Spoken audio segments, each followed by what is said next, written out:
ಪ್ರಜಾಪ್ರಭುತ್ವದಲ್ಲಿ ನೀವು ಮಾತಾಡ್ದಂಗೆ ಒಬ್ಬೊಬ್ರು ಮಾತಾಡ್ತಾರೆ, ಅವ್ರವ್ರ ಸ್ವಾತಂತ್ರ್ಯ, ಅದ್ರ ಬಗ್ಗೆ ನಾವೇನ್ ಹೇಳ್ಬೇಕು? ಏನಾದ್ರೂ ಇವತ್ತು ಪಬ್ಲಿಕ್ ಇಶ್ಯೂಸ್ ಬಗ್ಗೆ ಮಾತಾಡಿ, ರೈತರ ಸಮಸ್ಯೆ ಮಾತಾಡಿ. ಈಗ ಏನಾಗ್ತಾ ಇದೆ, ನಮ್ಮ ಮೇಕೆದಾಟು ನೀರು ಇವತ್ತು ಸುಪ್ರೀಂ ಕೋರ್ಟ್ನಲ್ಲಿ ತಮಿಳುನಾಡ್ದು ಅರ್ಜಿ ವಜಾ ಆಗಿದೆ. ಕೇಂದ್ರ ಸರ್ಕಾರದವರು ಕೂಡಲೇ ನಮಗೆ ಮೇಕೆದಾಟಿನಲ್ಲಿ ಅಣೆಕಟ್ಟೆ ಕಟ್ಟೋದಕ್ಕೆ ಅವಕಾಶ ಕೊಡ್ತಾ ಇಲ್ಲ.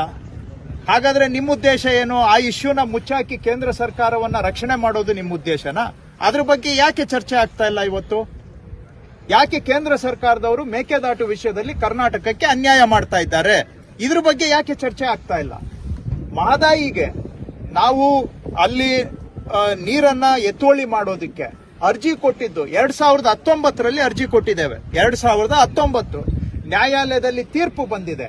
ಬರೀ ಒಂದು ಎನ್ವೈರನ್ಮೆಂಟಲ್ ಕ್ಲಿಯರೆನ್ಸ್ಗೋಸ್ಕರ ಕೇಂದ್ರ ಸರ್ಕಾರದವರು 2019ರಿಂದ ಇವತ್ತವರೆಗೂ ಪೆಂಡಿಂಗ್ ಇಟ್ಕೊಂಡು ಕರ್ನಾಟಕಕ್ಕೆ ಅನ್ಯಾಯ ಮಾಡ್ತಾ ಇದ್ದಾರೆ.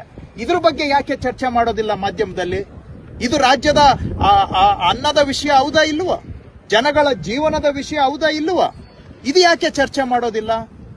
ಅದೇ ನಮ್ಗೆ ಅಪ್ಪರ್ ಭದ್ರಾ ಯೋಜನೆಗೆ ಸೆಂಟ್ರಲ್ ಗವರ್ಮೆಂಟ್ 5,300 ಕೋಟಿ ಕೊಡಬೇಕು. ಬಜೆಟ್ ಅಲ್ಲಿ ಅನೌನ್ಸ್ ಮಾಡಿದ್ದಾರೆ, ಪಾರ್ಲಿಮೆಂಟ್ ಅಲ್ಲಿ ಬಜೆಟ್ ಪಾಸ್ ಆಗಿದೆ.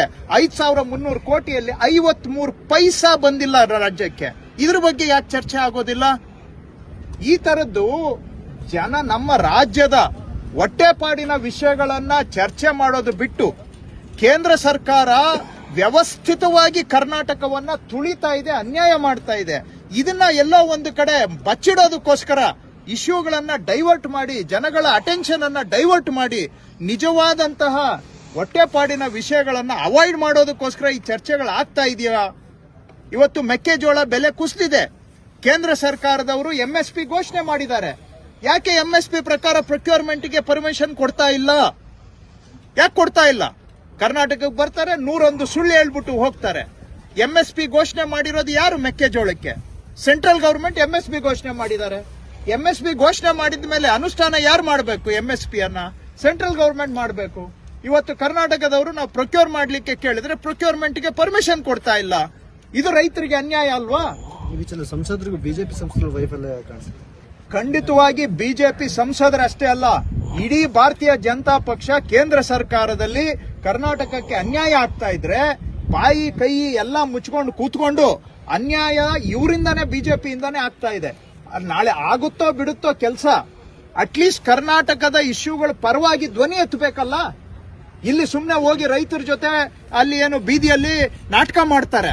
ಅದ್ರ ಬದಲಿಗೆ ಹೋಗಿ ಮಂಜೂರು ಮಾಡಿಸ್ಕೊಂಡು ಬರ್ಲಿ, ಡೆಲ್ಲಿಯಿಂದ ನಾಟಕ ಮಾಡೋದು ಬಿಡ್ಲಿ.